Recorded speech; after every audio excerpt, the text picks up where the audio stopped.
আজকে আপনাদের বানাতে শেখাবো ওলের কোপ্তা কারি। 1 কিলো ওল নিয়ে ভালো করে খোসা ছাড়িয়ে ধুয়ে ছোট ছোট টুকরো করে নিন।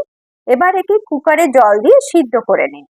পরে জল ঝরিয়ে একে ঠান্ডা করে চটকে নিন যাতে কোনো শক্ত অংশ না থাকে।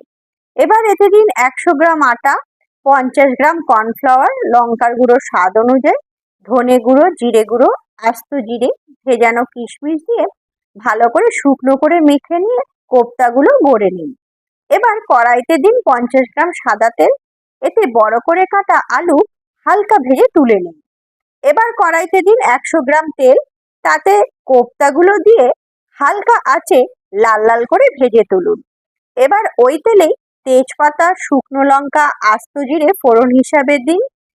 ফোড়নটা ভাজা হলে এবার এতে টমেটো কুচি, লবণ পরিমাণ মতন দিয়ে ভাজা ভাজা করে আদা বাটা দিয়ে ভাজতে থাকুন।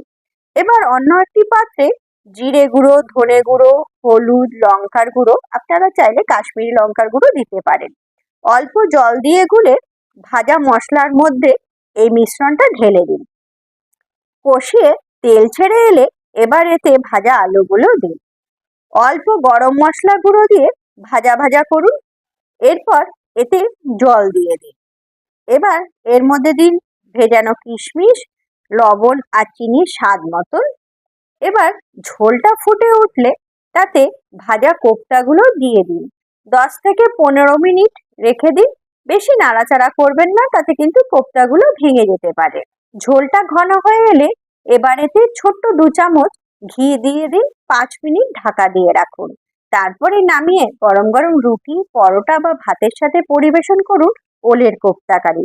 রেসিপিটি যদি ভালো লাগে তবে অবশ্যই আমাদের ইউটিউবের চ্যানেলটিকে সাবস্ক্রাইব করুন, ফেসবুকের পেজটিকে ফলো করে নিয়ে লাইক করে দিন।